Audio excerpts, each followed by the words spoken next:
You're listening to HowStreet.com radio, available online at TalkDigitalNetwork.com. Welcome to HowStreet.com radio, the online source for market opinions.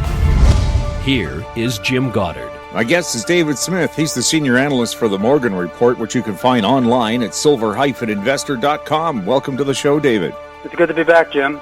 I guess it's our special holiday edition, just getting over July 1st and heading into July 4th. We're very lucky nations to be this close together and have our Independence Days that close together as well.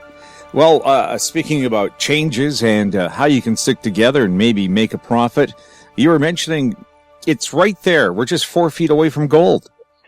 We really are, Jim, and it's literal and it's figurative at the same time, in my view. There's an Arab proverb that I really like. It says, 4 things come not back: the spoken word, the sped arrow, the past life, and the neglected opportunity. And I believe we now have an opportunity that hopefully most of us will not neglect, because we are truly just 4 feet from gold. This was a little booklet and part of a book that Napoleon Hill wrote about a true story about an individual who gave up in his search for gold just before he really struck it rich. Someone else followed him and did that.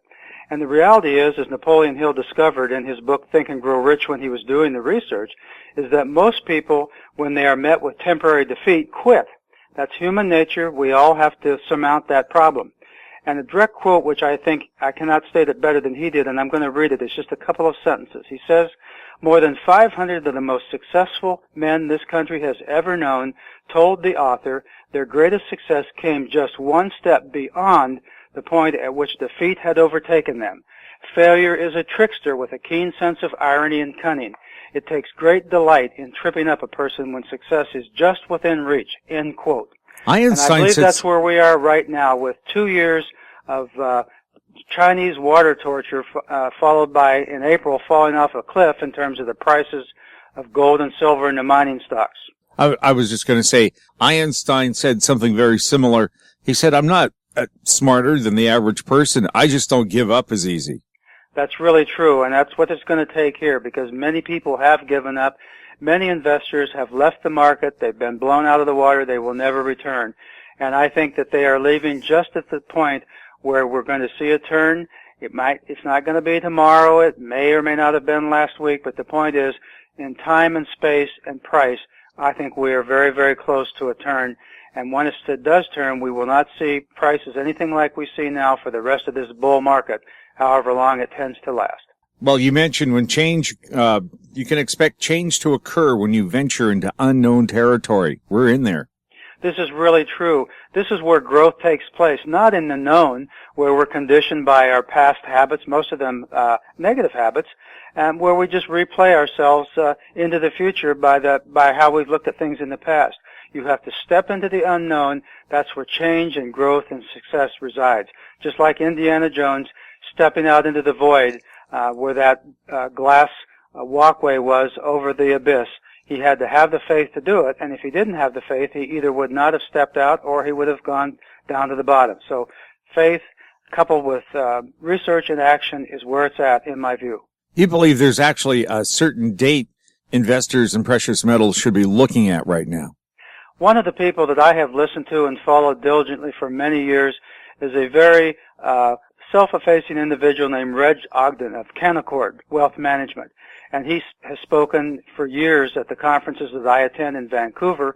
And I always remember what he said, and I'm pretty sure I got the date right. He said the gold miners tend to bottom at around July 25th in any given year. So using that as a template, I think that we have a few weeks to get it right before the miners bottom and put in probably a secondary bottom, maybe in August, and then start moving higher. And we do this by several different steps, in my view, that can really help us be on the winning side. First of all, before we do anything, we have to do, as Clint Eastwood said, when a plane that he was in crashed into the ocean many years ago off the California coast, we have to shut out the doubt. And Clint Eastwood, in the dark, shut out the doubt, swam through the waves and the kelp and the blackness to get to the beach and collapsed there, and the pilot of his plane drowned. Then, once we shut out the doubt, we're now in a frame of mind psychologically where we can start to do something productive, because you can't operate through fear. You have to operate through getting rid of that doubt and being optimistic and being clear-headed. And so, if necessary, weed out your garden in your portfolio. If you have any dogs that you don't think are going to rise again or bark again, get rid of them. If you bought them at $1 and they're trading at 8 cents, get rid of them anyway if you don't think they're coming back, and take that cash, no matter how small it is, and add it to what you have so that you can buy something that's quality that you believe will go up when things finally turn around.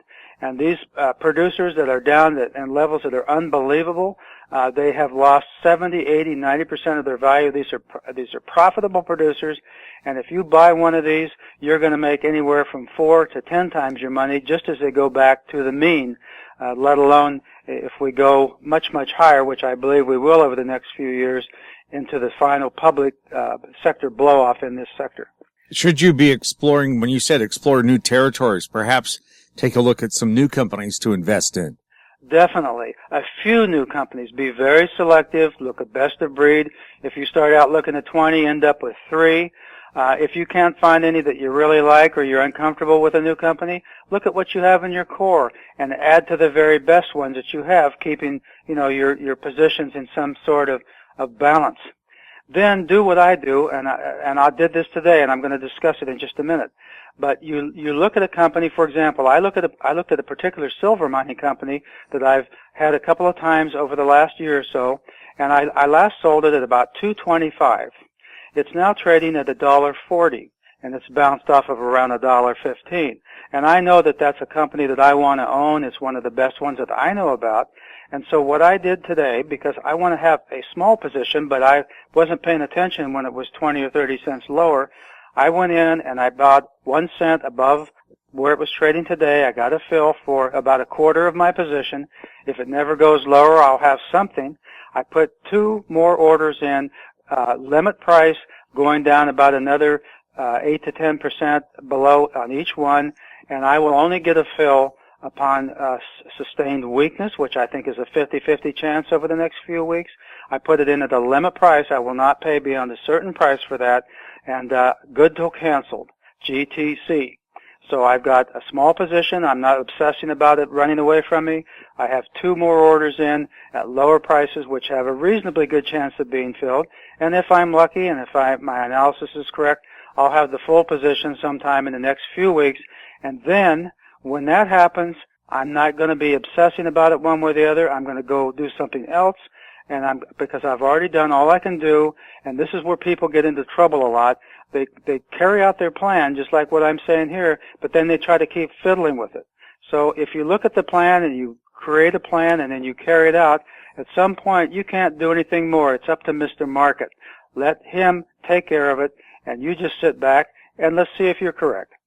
You also suggested you should do the opposite to most people, and one of the things you can do is express gratitude before anything good happens. That's really true. I believe this is a very powerful concept. I've been expressing gratitude in my meditations and my thought process for a number of years, and it's really helped me to become much more optimistic about things and forward-looking. And I think you kind of radiate a little bit different energy level. But what I really came to understand, it wasn't until this last weekend in Seattle, just a couple days ago, when I went to a 2.5-day seminar put on by Dr.